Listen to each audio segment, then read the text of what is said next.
استغفر الله العظيم استغفر الله العظيم استغفر الله العظيم الذي لا إله إلا هو الحي القيوم وأتوب إليه أشهد أن لا إله إلا الله وأشهد أن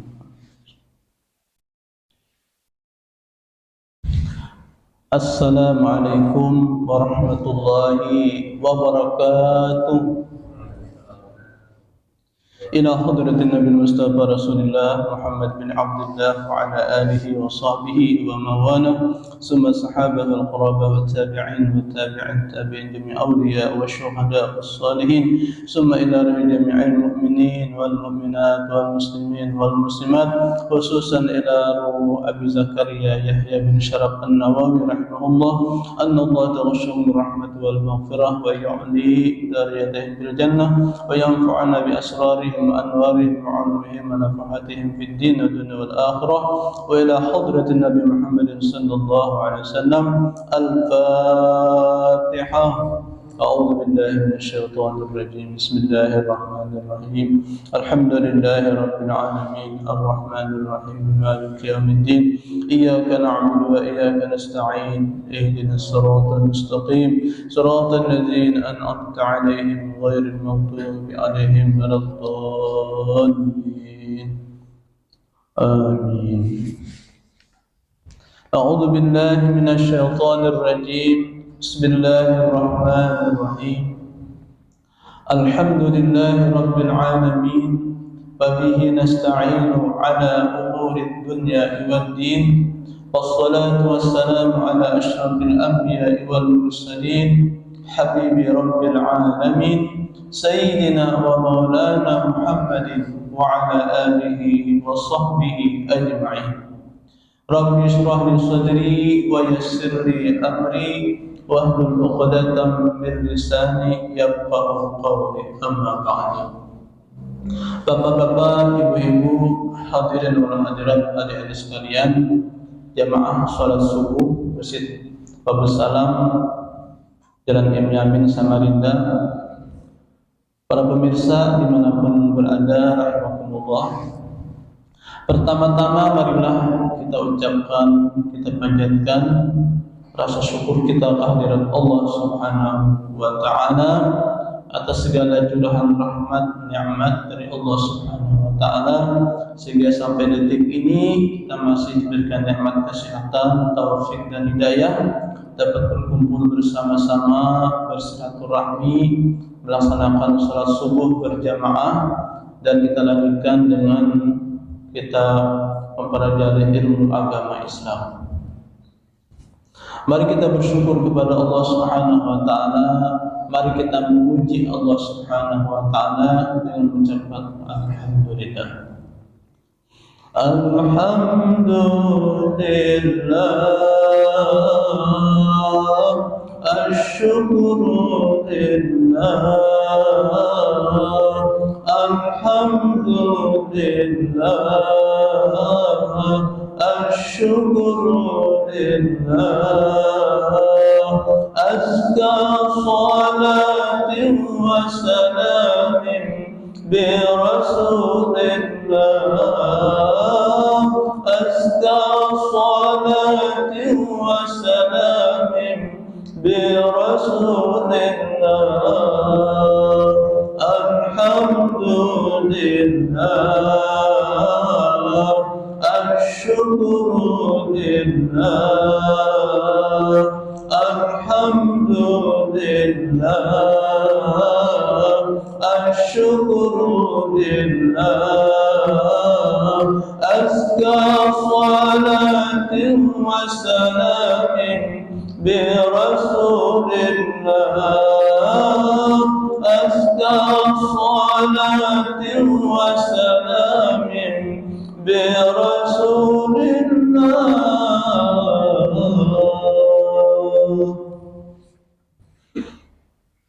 Senantiasa kita bersyukur kepada Allah Subhanahu wa Ta'ala, dan wajib bagi kita tiap-tiap hari itu jangan lupa untuk bersyukur.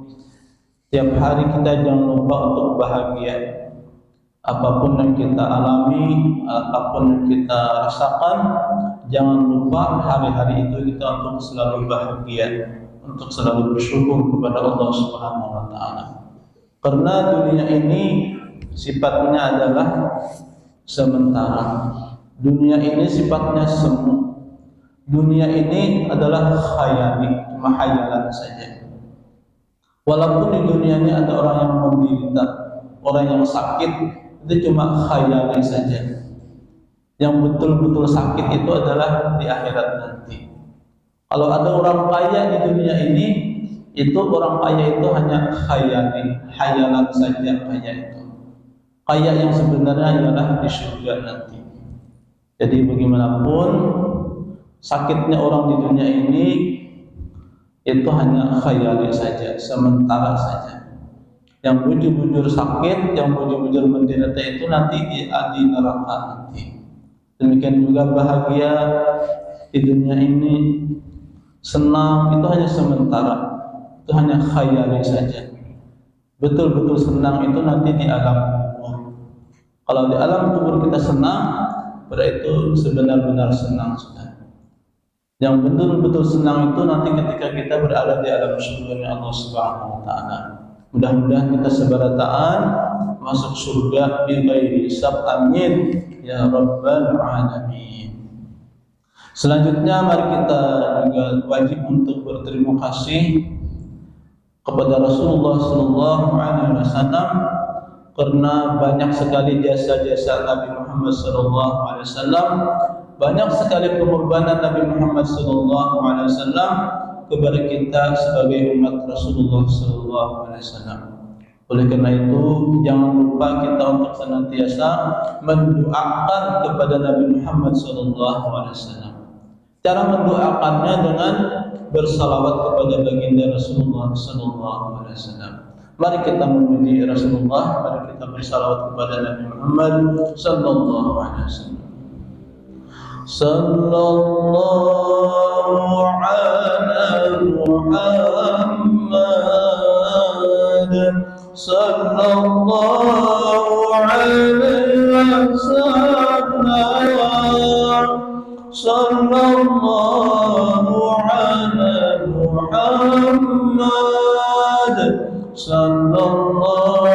Muhammad, sallallahu alaihi wasallam, sallallahu ala Muhammad, sallallahu alaihi wasallam, sallallahu ala Muhammad, sallallahu alaihi wasallam. Ya Nabi salam alaika, ya Rasul salam alaika, ya Habib salam alaika, salawatullah alaika. Mudah-mudahan kita dengan bersalawat kepada Nabi Muhammad SAW, kita semua mendapatkan syafaat beliau dunia akhirat. Amin ya rabbal alamin. Selanjutnya kita menyadari bahwasanya kita ini banyak kurang dalam melakukan salat. Banyak sekali kita ini melakukan maksiat kepada Allah Subhanahu wa taala. Banyak sekali kita setiap hari itu menzalimi hamba-hamba Allah. Bahkan kita menzalimi, menyakiti diri kita sendiri. Bagaimana menzalimi diri kita sendiri? Yaitu dengan kita bermaksiat kepada Allah, kita melanggar hukum-hukum Allah, berarti kita sudah menyakiti diri kita sendiri, menzalimi diri kita sendiri. Oleh karena itu wajib bagi kita setiap hari, setiap saat senantiasa bertaubat kepada Allah, beristighfar kepada Allah Subhanahu wa taala. Mari kita bertaubat kepada Allah Subhanahu wa taala. Astaghfirullah Rabbal baraya, astaghfirullah minal khataya, astaghfirullah Rabbal baraya, الله من الخطايا أستغفر الله رب البرايا أستغفر الله من الخطايا.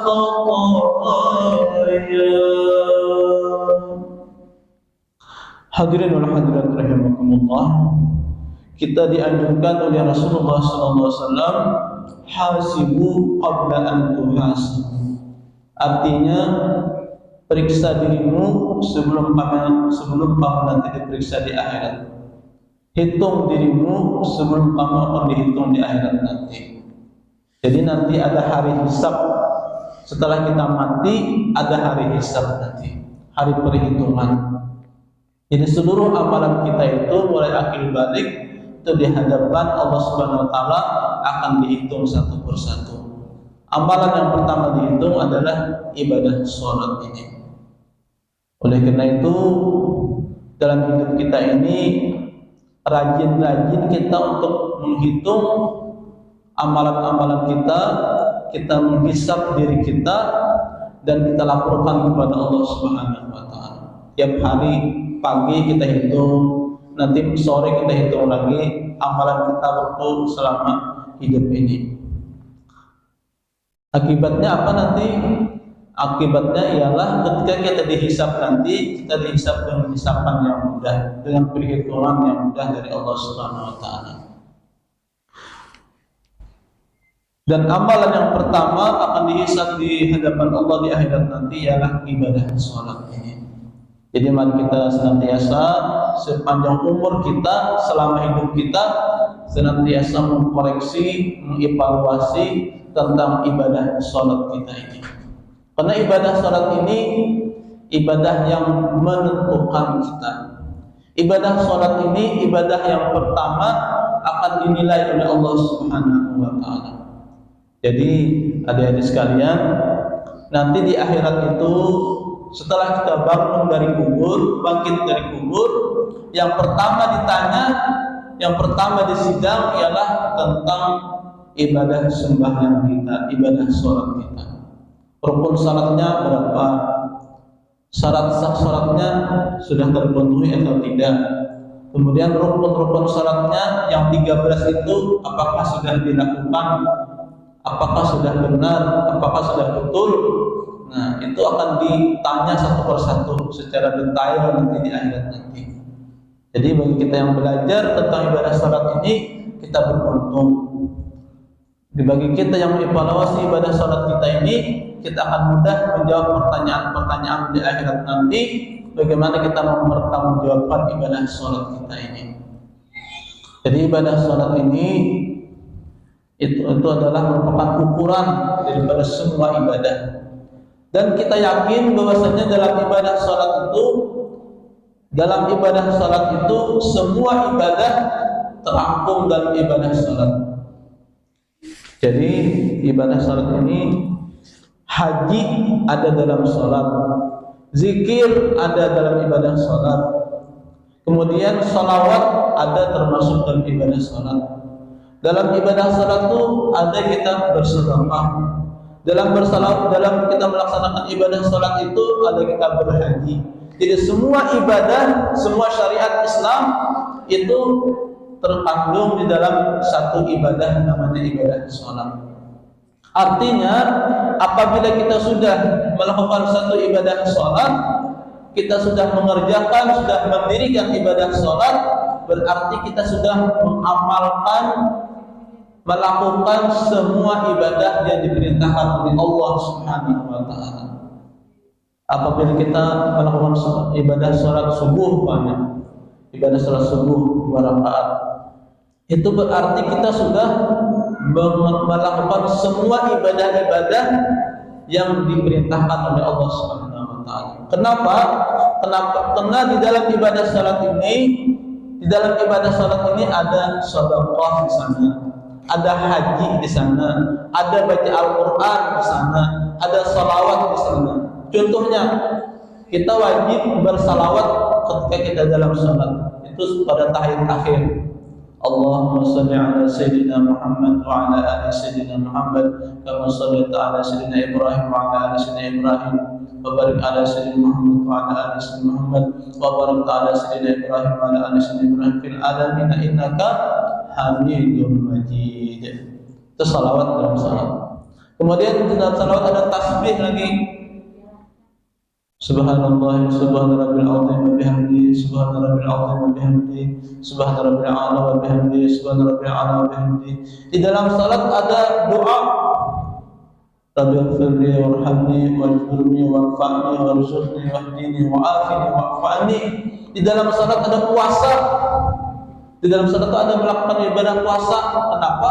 Orang yang melakukan salat itu kalau dia makan minum, dia batal salatnya, batal sembahyangnya. Berarti orang yang sembahyang itu sudah melakukan ibadah puasa.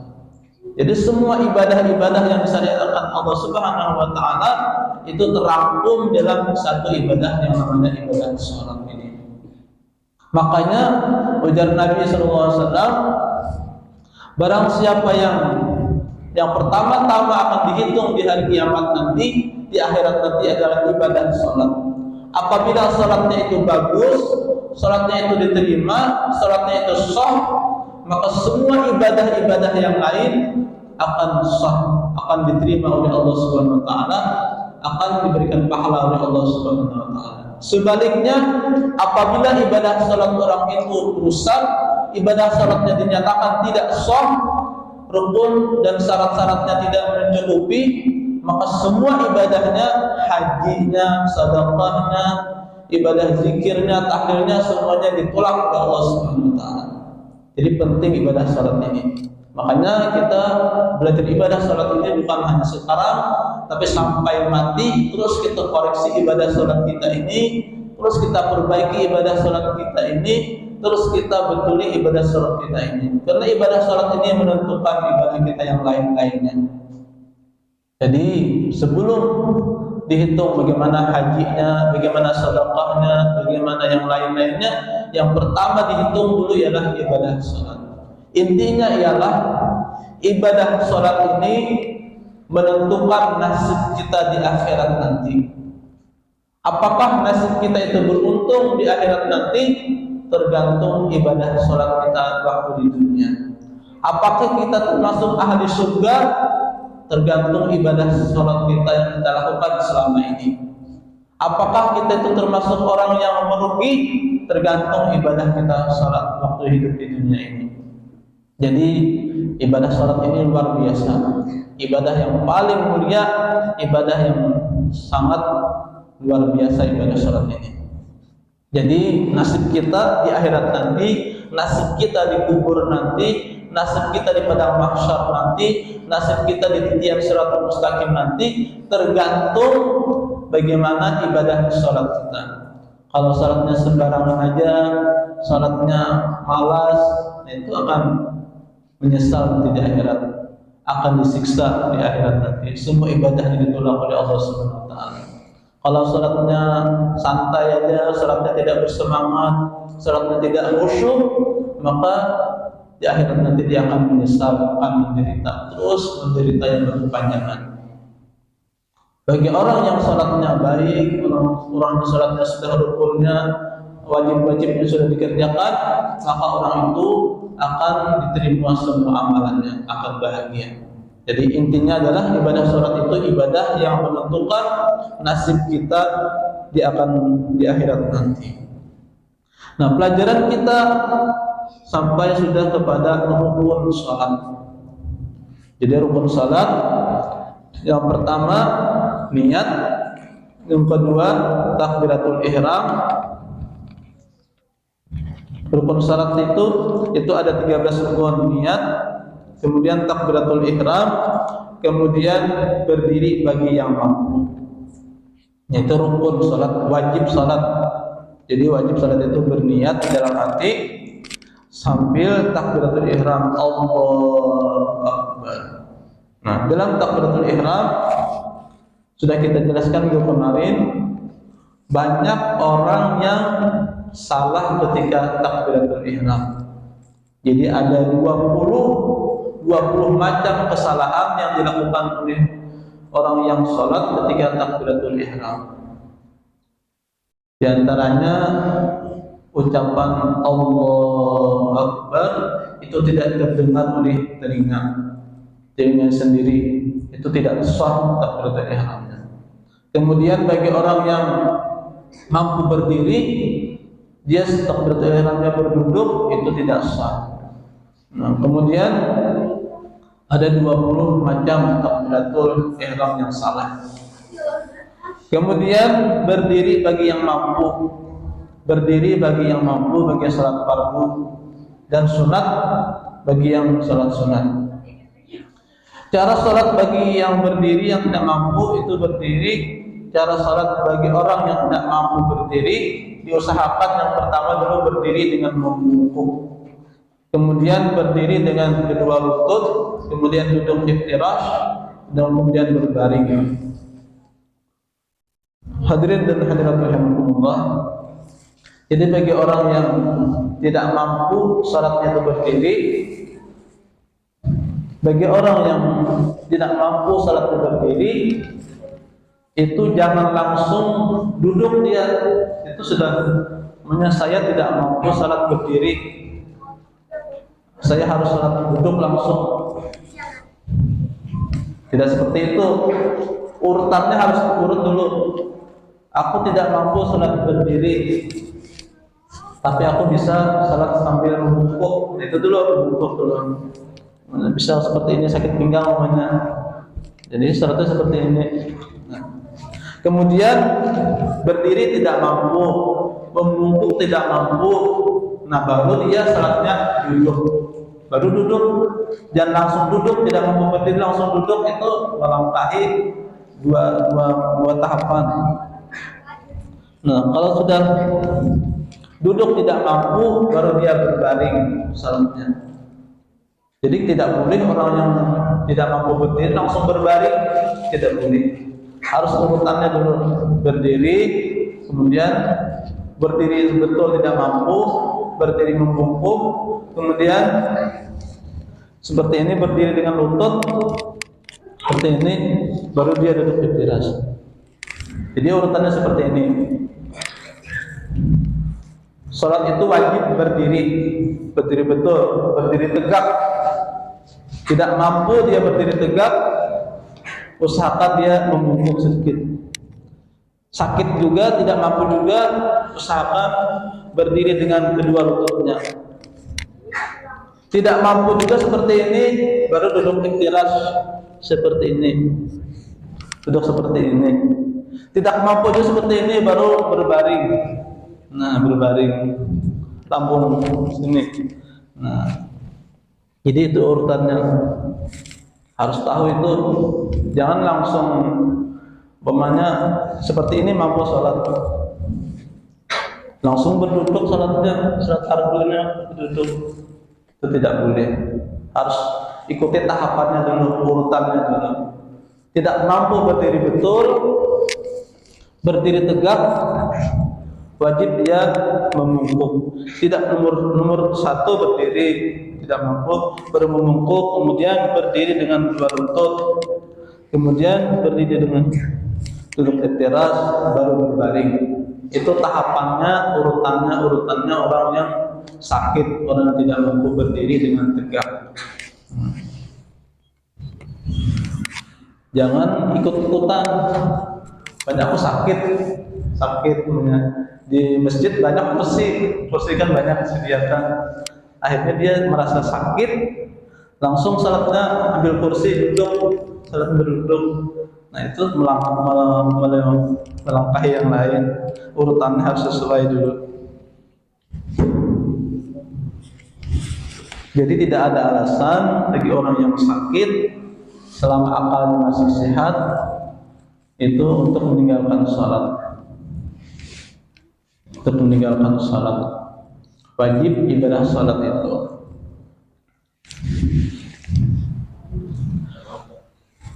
Hadis daripada Imran bin Husain. Saya akan bacakan satu hadis daripada sahabat Nabi yang bernama Imran bin Husain. Ini satu fadilah, ini satu amalan.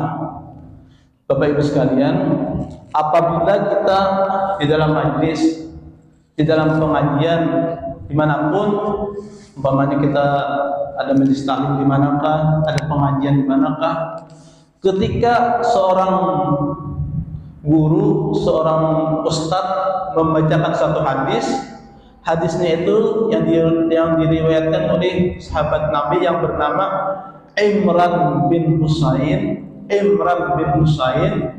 Maka waktu mendengar kata-kata Imran bin Husain itu, kita berdoa kepada Allah. Doa kita, permintaan kita bebas, apakah kita apa kepada Allah. Maka waktu itu doa kita diijabah oleh Allah Subhanahu wa taala. Itu namanya rahasia, itu fadilah keutamaan sahabat Nabi yang bernama Imran bin Husain. Jadi kalau kita ada pengajian, ada ceramah, tabligh akbar kah, seorang ustadz, seorang guru membacakan, menyebut nama Imran bin Husain, kita berdoa kepada Allah, ya Allah, aku minta hajat ini, minta niat ini, insya Allah dikabulkan oleh Allah Subhanahu wa taala. Itu diantara rahasia yang Allah berikan kepada seorang sahabat Nabi yang bernama Imran bin Husain. Wa an Imran bin Husain radhiyallahu anhu qala li an-nabiy sallallahu alaihi wasallam shalla qa'iman fa in lam yastati fa qa'idan fa in lam yastati fa 'ala jambin. Rawahu Bukhari. Dari sahabat Nabi yang bernama Imran bin Husain radhiyallahu anhu, Nabi sallallahu alaihi wasallam bersabda, salatlah dengan berdiri, jika tidak mampu maka duduklah, jika tidak mampu dia maka dengan berbaring, jika tidak mampu dengan isyarat. Diriwayatkan Imam Bukhari.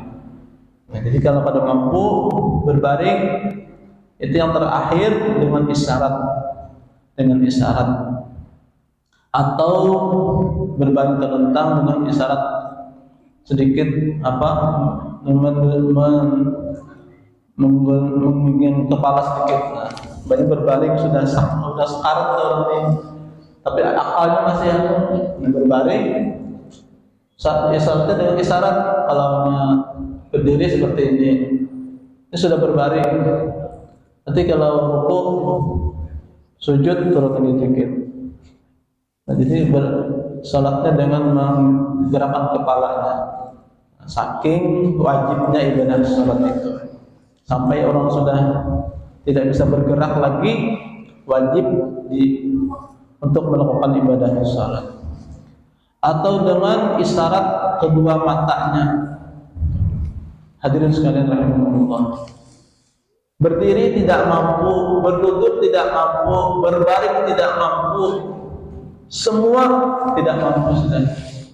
Apakah dia boleh meninggalkan salat?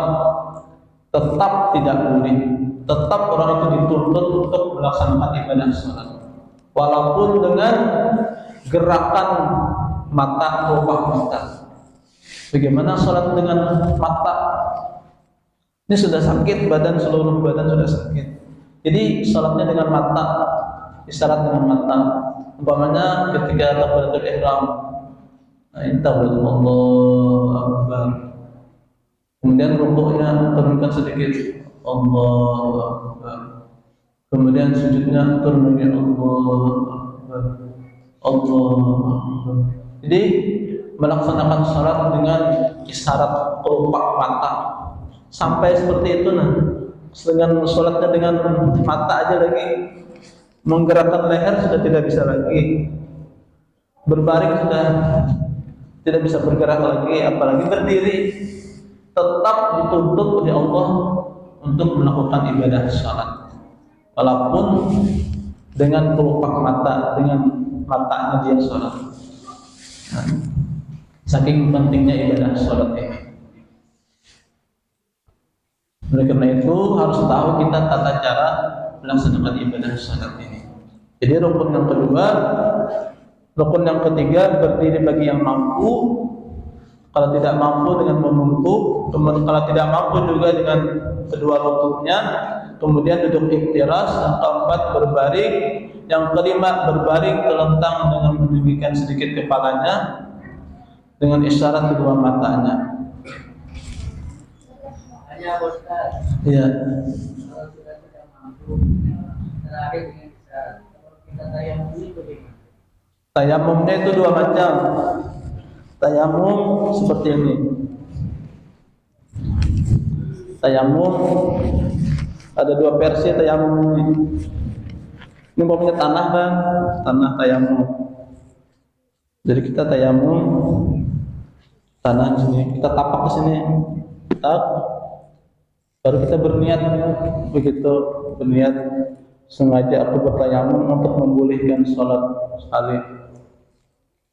Sudah seperti itu, bukan seperti wudhu diputar-putar itu, bukan. Dikit aja digosok dulu. Ini sudah kan di sini tadi sudah, pindah lagi di sini. Tutup dulu, baru seperti ini ya. Ini seperti ini.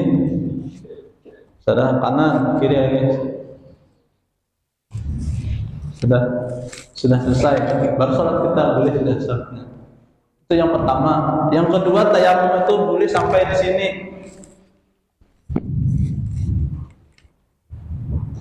Sudah, sini lagi. Boleh seperti itu. Ada dua versi tayamum itu. Bisa sampai sini, bisa sampai apa namanya ini? Gelang kaki. Tayamum. Dengan cara seperti ini. Di pesawat bolehkah tayamum di dalam pesawat itu? Padahal syarat tayamum itu kan harus dengan debu, dengan tanah tayamum itu. Sedangkan dalam pesawat itu sangat steril, sangat bersih, tidak ada debu di sana. Tidak ada debu di sana. Tapi bolehkah tayamum di belakang kursi pesawat itu? Boleh lah. Jawabannya boleh. Karena setiap manapun ada debu. Walaupun steril apapun ada debu, itu pasti ada debu di sana. Kita mandi, sabun terus ada daging. Kita mandi lagi, sabun lagi, 100 kali sabun tetap ada daging di tangan kita ini. Jadi artinya debu itu pasti ada dimanapun. Di dalam AC ruangan yang sangat steril pun pasti ada debu di sana. Jadi boleh tayamum kita di belakang kursi pesawat itu. Nah, jadi kembali kita kepada tata cara salat tadi supaya lebih jelasnya, supaya lebih lengkap. Pertama berdiri, yang kedua apa tadi? Membungkuk. Yang ketiga dengan dua lutut. Kalau tidak mampu seperti ini, dengan berbaring seperti ini. Kalau tidak mampu seperti ini, kasih bantal di sini, seperti ini. Kalau boleh langsung seperti ini, kalau bisa seperti ini, menghadap kiblat, baru seperti ini. Kasih bantal sini. Itu urutannya seperti itu. Baru dengan leher salatnya. Kalau tidak mampu juga dengan kelopak mata salatnya. Kalau tidak mampu juga dia salat di depan imam. Di depan imam artinya dia sebagai jenazah, imamnya di belakang. Itu terakhir tuh. Kalau tidak mampu, tidak ada lagi, sudah salatnya di depan imam. Toh di depan imam sudah jadi mayit, baru boleh tidak salat di depan imam menit. Itu urutan tata cara. Seperti kita jangan keliru untuk mempraktikkan salat. Soalnya nanti kan ada kitanya, keluarga kita ada yang stroke, guru kita ada yang di rumah sakit, tanya sama kita nanti gimana caranya sholat, bagaimana saya ini ingin sholat tapi tidak bisa menemukan sholat. Nah, kita jelaskan seperti itu. Kemudian yang keempat rukun sholat itu membaca surah Al-Fatihah. Membaca surah Al-Fatihah. Wajib pada setiap rakaat salat fardu atau sunat bagi makmum atau imam atau salat sendirian membaca surah Al-Fatihah. Jadi wajib itu. Hadisnya an Ubadah bin Samit anna Rasulullah sallallahu alaihi wasallam qala la salata liman lam yaqra bi Fatihatil Kitab. Artinya tidak sah salat tanpa membaca surah Al-Fatihah. Tidak sah salat bagi orang yang tidak membaca surah Al-Fatihah. Surah Al-Fatihah ini kita senantiasa belajar. Ulun sendiri senang belajar surah Al-Fatihah ini. Kenapa? Setiap kita belajar itu ada lagi kesalahan dalam bacaan kita itu. Ulun sendiri banyak guru Fatihah sudah. Ketemu guru nanti baca surah Al-Fatihah. Ketemu guru lagi baca surah Al-Fatihah, ada lagi salah di sini. Ketemu guru lagi baca lagi surah Al-Fatihah di hadapan beliau, ada lagi salahnya di sini. Sampai sekarang kalau ada baca lagi surah Al-Fatihah. Karena surah Al-Fatihah ini surahnya yang gampang-gampang susah. Gampang-gampang susah Al-Fatihah ini. Dan tasdidnya itu ada 14 tasdid. Sabtunya ada 14. Wajib berfungsi 14 tasdidnya ini. Seperti Bismillah, Allah satu tasdid, Ar-Rahman 2 tasdid, Ar-Rahim 3 tasdid. Harus berfungsi tiga-tiganya itu. Bismillahirrahmanirrahim. Alhamdulillah. Nah, itu ada tasdid lagi. Alhamdulillahi Rabb. Ada tasdid lagi. Rabbil alamin.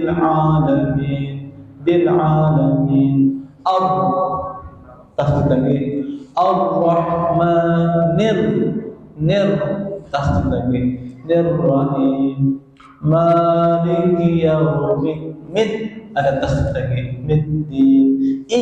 Tasdid lagi. Iyyaka na'budu wa tasdid lagi. Nasta'in. Tasdid lagi. Ihdinas siratal mustaqim. Ada tasdid lagi.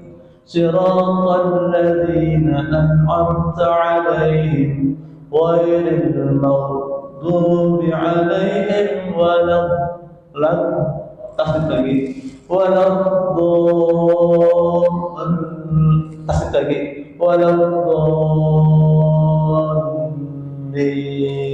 Tasdid lagi. Ada boleh waladhdallin. Ketinggalan tasdidnya. Lam itu ada tasdidnya. Waladhdallin. Itu sebenarnya itu. Tapi tidak seperti itu. Itu gunah lagi nanti namanya, berdengung lagi, tidak berdengung. Waladhdallin. Kebanyakan ketinggalan tasdidnya di lin gitu. Waladhdallin. Itu. Jadi wajib kita perhatikan bacaan surah Al-Fatihah itu di hati betul-betul, teliti betul-betul. Kita cek lidah kita apakah sudah pas bacaan kita itu dengan surah Al-Fatihah. Nanti dibaca sama guru surah Al-Fatihah kita. Karena ujar Nabi tidak sah orang yang sholat tanpa membaca surah Al-Fatihah. Surah Al-Fatihah yang apa? Bagaimana? Surah Al-Fatihah yang betul-betul sesuai dengan hukum tajwid dan hukum daripada makhrajul hurufnya. Hadirin dan hadirat rahimakumullah. Ada satu fadilah, ada satu obat, satu amalan sakit gigi, amalan sakit gigi. Jadi amalan sakit gigi ini bagi hadirin sekalian boleh dicoba. Ada yang sakit gigi kan? Angkat tangan. Ada tangan. Nah, umpamanya sakit gigi di rumah kita sakit gigi di rumah kita. Sakit gigi kan, umpamanya kita tulis surah Al-Fatihah, alif di dinding, gitu. Baru kita ambil paku, kita tulisan alif tadi kita tusuk dengan paku. Baru baca Fatihah, satu kali, baca surah Fatihah satu kali. Harus 2 orang itu. Nah 2 orang baca Fatihah satu kali, insya Allah sembuh sakit giginya. Ada nggak sakit gigi?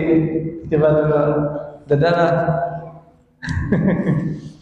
Itu obat tanpa BPJS kita bisa sakit gigi. Dan sering coba itu dulu itu. Siapa sakit giginya paham lagi kira-kira. Coba maju 1 orang. Siapa maju sini? Sini 1 orang maju. Di sini. Contoh duduk dulu. Umpamanya sakit gigi, ini contohnya aja sakit gigi. Pegang yang sakit, umpamanya sakitnya di sini atau di sini. Nah, pegang sakit giginya ya di sini kan sakit gigi. 1 orang. Kemudian yang satunya lagi, temannya lagi nanti ambil paku kan, paku terus alif di sini, alif, paku di sini baca, tusukan paku di sini, dan ditekan mau bisa aja, tekan ini, baca Al-Fatihah yang ini yang membaca, kalau tekan terus sakit di sini. Bismillahirrahmanirrahim. Alhamdulillahirabbil alamin arrahmanirrahim maliki yaumiddin iyyaka na'budu wa iyyaka nasta'in ihdinas siratal mustaqim siratal ladzina an'amta 'alaihim ghairil maghdubi 'alaihim waladdallin. Selesai? Sudah sembuh kan sakitnya? Nah, sudah sembuh aja, sudah selesai. Kalau yang belum sembuh harus ba lagi, alif ba. Nah, kalau ba 2 kali Fatihahnya. Ba 2 kali Fatihahnya. Biasanya sampai ba sudah sembuh itu. Kalau ba tidak sembuh, bukannya abjad, jim 3 Fatihahnya, baru dal 4 Fatihahnya, abjad ya abjad, alif ba jim dal abjad. Nah, kalau jim 3 Fatihahnya, kalau sampai 3 biasanya 2 gitu sudah sembuh insyaallah Fatihahnya. Seperti itu obat orang bahari. Ya silakan, terima kasih sudah sampai. Jadi kesimpulannya, hadirin dan hadirat sekalian, nasib kita tergantung ibadah salat kita. Nasib kita di dalam kubur, nasib kita di padang mahsyar, nasib kita di surga atau neraka tergantung ibadah salat kita waktu kita di dunia. Kalau kita serius, kalau kita khusyuk sholat kita, maka akan dihormati oleh Allah, akan kita ditempatkan tempat yang baik di akhirat nanti, dan nasib kita akan bahagia di akhirat nanti di dalam kubur. Akan bahagia kalau sholat kita tambah baik, tambah khusyuk. Mudah-mudahan yang sedikit ini bermanfaat, seiring taufik dan hidayah Allah Subhanahu wa taala. Amin ya Allah ya Rabbal alamin. Bismillahirrahmanirrahim. Alhamdulillahi rabbil alamin. Allahumma shalli wa sallim ala sayyidina Muhammad wa ala ali sayyidina Muhammad. Allahumma nawwir qulubana bi nuri hidayatika kama nawwarta al-ardha bi nuri syamsika abadan bi rahmatika ya arhamar rahimin.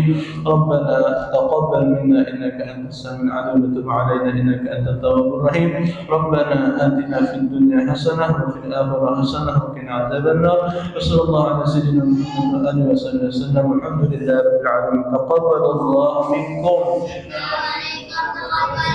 السلام عليكم ورحمة الله وبركاته.